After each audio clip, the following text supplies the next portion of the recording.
It's OPB Politics Now for Friday, September 1st. Football returns in earnest to your TV screens this weekend, so it's only fitting that we tackle kickers on the podcast this week. No, not Martin Gramatica or Alexis Cerna or Sebastian Janikowski or any of your favorite kickers throughout football history. This is a politics podcast, so I think you know where this is headed. We're talking about yet another thing that is unique to Oregon, the kicker tax rebate. We just got word this week that the kicker headed back to taxpayers next year is a record $5 billion and change. I'm OPB Politics and Government Editor Andrew Thien. And I'm OPB Politics reporter Dirk VanderHart.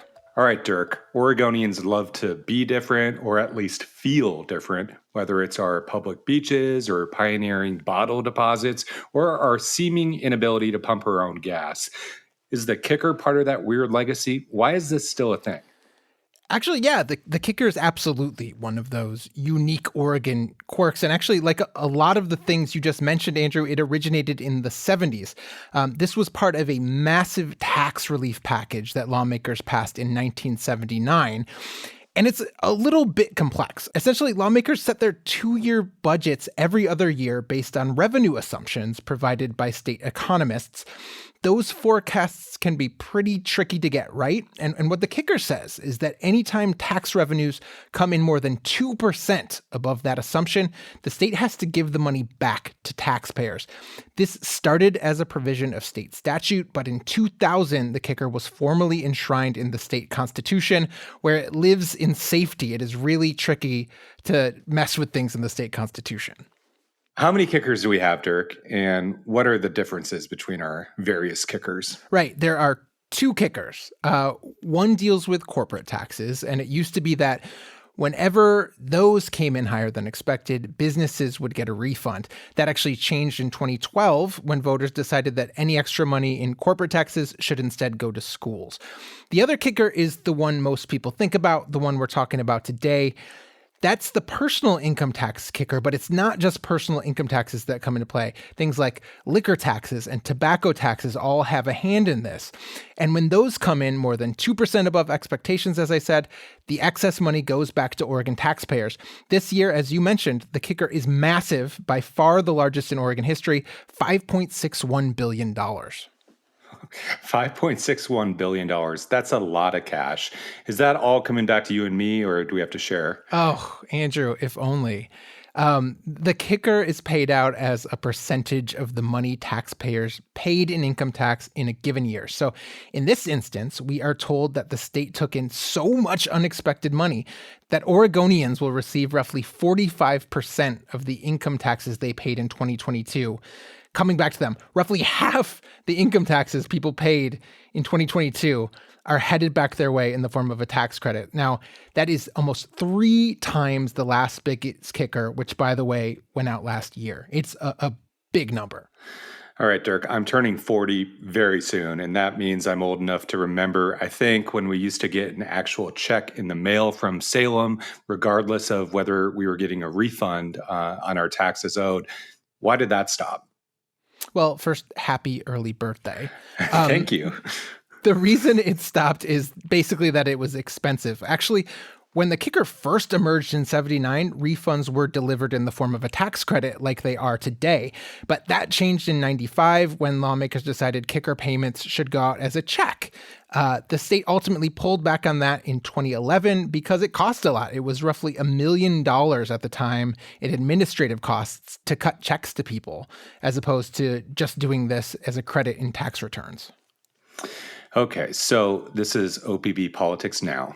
What are the politics surrounding the kicker, Dirk? Is anyone against it or trying to tweak it or beef it up? All of the above. I mean, the kicker can be pretty controversial. You know, every time we get news that the state is going to send money back, there tend to be cheers from Republicans who see this as a key to restraining state spending. And then there are moans from some Democrats and certainly some of their progressive allies who are sad that all the programs and initiatives they would like to fund can't be funded fully, maybe because the state is about to send back, in this case, $5.6 billion because economists essentially guessed wrong. The kicker's actually often a point of contention in the legislature because there are various accounting tricks that the majority party can apply to sort of limit the money that flows into the general fund that reduces the amount of money that goes out in the kicker, and it gets really, really contentious. In fact, earlier this year, Republicans were warning darkly that there would be consequences if Democrats attempted to touch the kicker, which they did not do. But here's the bottom line. One thing that virtually everyone seems to agree on is that getting rid of the kicker is not likely. As I mentioned, it's in the state constitution. To get it out of there would require a vote of the people, and most people figured that vote would be doomed. Let's drill down a bit further into the details of why we're getting so much money back, sort of, in the form of this rebate. What factors are at play here? So part of this is wrapped up in COVID. Economists first expected the state's economy to remain sort of moribund the way it has in other downturns. But what actually happened is that Oregon and other states bounced back a lot quicker than in past crises. Then there are just a couple of other things that are sort of tied to COVID. You know, that there's a really hot job market and inflation that have helped push up wages. That one means people are just paying more in income taxes, but it also means more people are in the state's top tax bracket and being taxed at higher rates. That has helped push income tax revenues higher than expected. There's also the fact that wealthy people as a whole did pretty well during the pandemic, and a lot of them elected to pay taxes on their investment income in the past biennium, which caused another major surge in tax refund. There's obviously a lot of things at play here.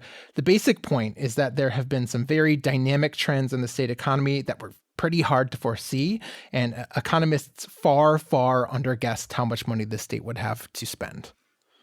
Okay, and when you're obviously projecting out 2 years, that gets very complicated very fast. Right. So does this appear to be, a never-ending cycle of massive kickers, despite kind of the dynamic you just laid out? I mean, there's been so much talk about recession for, it feels like a decade now.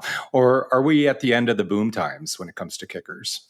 Well, we've seen kickers each of the last 5 bienniums, but I think there's a big question about whether boom times continue, right? There have been warnings about recessions. There's been some indication we might have the quote unquote soft landing and not go into recession. That remains to be seen. But I think economists as a whole do think Oregon is going to have what they call a hangover from some of these record tax returns. But remember, Andrew, kickers aren't triggered just because we are in boom times or we're in bad times or whatever. This is all based on these educated guesses that economists make. And so whether they're way off or, if they're way under, we will see a kicker sort of regardless of whether revenues are up or down. I have a hard enough time planning out my grocery list a week in advance. So 2 years, I get it. That's a quandary. So let's shift gears, though, to another perennial issue down in Salem, the legislative walkouts. You have been all over the walkout fallout this year, Dirk. Basically, what happened after Republicans walked out for 6+ weeks? We're now entering this legal chapter, right? Yeah. So the conservative senators who walked out, there were 10 of them, were very clear all along.